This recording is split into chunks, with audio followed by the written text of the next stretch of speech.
Ndoka mdudu karukonzeresa maaccident ako. It's too much man iwe. Iwe enda famba enda iwe. Takurarama digital era, news dzese dzaungofamba munhu wese atongoripota anogona kungoripota nyaya ende nyaya chacho nenge tori neumbowo achitokuratidzai kuti aka ndokasinike neswa mukuono aka ndokari kuita sei kari kukonzeresa kuti zvinhu zvidai so pakashata seko pakashata saka katinzomukomana achitaura kuti kamutututu aka ndokari kukonzeresa tsaona aka ndokamutututu kari kukonzeresa maaccident ako. It's too much man iwe. Iwe enda famba enda iwe. Famba, tukuenda nayo kupolisi kuyashikiu kamudududu aka. Iwe ndokari kukonzeresa mani kamudududu aka. It's too much man.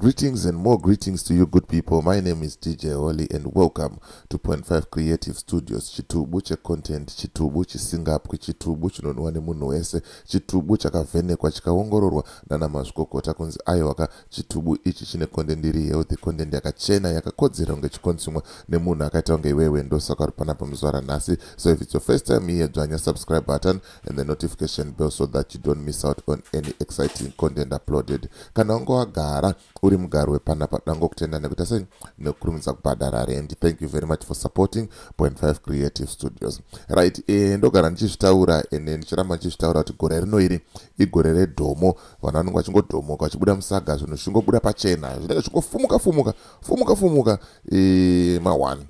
mawani zvamanje vagari vemuharare vari kuchema netraffic police ZRP police yetraffic kunyanya yekamudhudhudhu zvikanzi aka kamudhudhudhu aka ndokari kukonzeresa tsaona nekuti vakomana vemakombo vanozoda kuzotiza opesera vakuita maerrors iko kamudhudhudhu kumva katizawo futi mawani. Saka zvamunoziva tofamba nedingindira rekuti umbowo ndichange ndichikuratidza ichi ndichikuratidzai kuti aiwaka ndozvaitika izvi ndozvirikuita sei ndozviri kuitika paharare mawani. Nyaya dzacho zvadziri kuita zvine chirevo mukati, pane zvirikuda kuitika zvedu zvatisiri kuziva, but very soon tichazozviona totozorealize kuti but akomana zvinhu zvese izvi zvaingoitikira kuti zviite sei zvakadai so zvizoita sei zvizoitika handitika. Saka tisingatambise nguva, toda kuti kana uchida kuvhurirwa bank account yeFNB aiwaka bata Michael, namba dzake ndidzodzo idzo dziri apo idzo macalls kana paWhatsApp bata Michael. Chinongodiwa ipassport iri valued chete, zvinhu zvako zvaita sei zvinhu zvako zvobva zvaita. Kana une munhu akakuvhara mari, kana une munhu akakubira mari, ndibate kuinbox kwangu, ndine mamonya aripo, ndine mafia riripo rekuti aiwa iroro mari yako inodzoka ipapo neinterest baba. Vakashata. Saka ndibate ndokulinka ine mamonya morikavhirwa masini. Havana kana munhu wavanokwata nekuti vanhu vanozotora advantage vachiti uri muforena chichi aiwa mamonya yayo ari kutoita basa ende ari kutomira zvinhu zvichitoenda sei zvichitoenda kumberi handitika. Saka tikatipinde muclip tinzwe kuti zviri kufamba sei chii chakanyatsoitika. Kunze kwacho kunenge kuchipisa baba, kunze kwacho kunenge kuchipisa mawani chaiwo. Yeah. Okay, let me do like this. Then this truck ndo yanga iripo ndo pamba vachibribwa nepolisi panapa.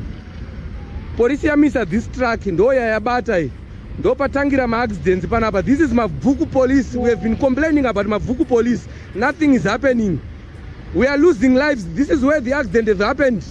We have got about 4 days ago, 4 people died. And nothing happened. Mavuku police is causing problems here. Iri kumisa makombi ndo panga achimisirwa panapa, ndo pamba kamira ndo patangira accident.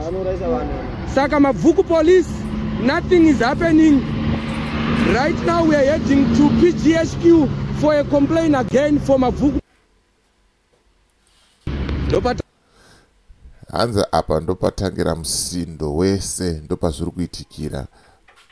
Polisi yamisa rori ichida bribe, ichida kutonyoreswa. Vapatanga confusion. Rega tipinde mune rimwe clip tinzwe kuti zvafamba seya. Ndoka mdudu karukonzeresa maaccident ako.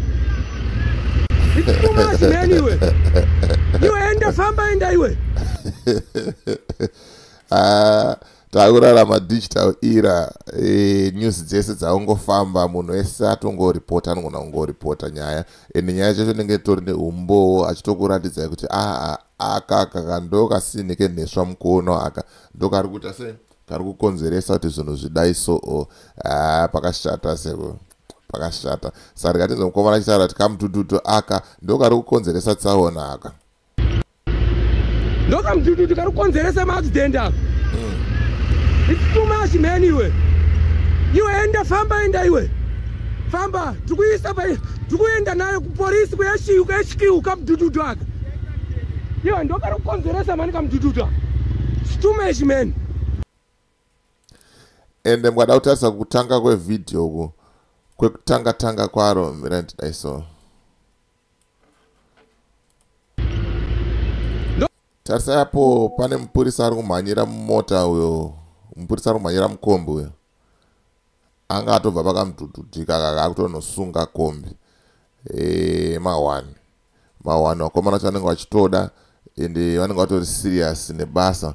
But basa ravari kuita manje vari kuramba vachingodzosera makombi aya akadhakwa paroad nenyaya yekuti vanenge vatonyorwa ende haisiwo mhosva yavo vakomana varikuda kuita sei vada kuraramawo. Ndosaka vakungoti mari yatiri kupiwa yese haisi kuita sei haisi kukwana, rega titonyoresewo vanhu todyawo mbijana handitika. Saka ndo nyaya yacho, ndo zvinenge zvichiitika, ndo zvandaya kuti ndikuratidzei zvamanje kuti aiwa vagari vemuHarare havasiriwo vega chete, vagari vemuZimbabwe aiwa havasi kufara nezviri kuitwa netraffic department, zviri kuitwa nemapurisa handitika. Hanzi nyaya yehuori ndo usiri kudiwa, huori ndo usiri kufadza vanhu. Ndosaka vazosvika apa hanzi nyange tikaripota tikamhangara kuti ndo zviri kuitika izvi, pane kamudhudhudhu kanetsa, aiwa kamudhudhudhu aka karongoramba kachidzoka pamugwagwa.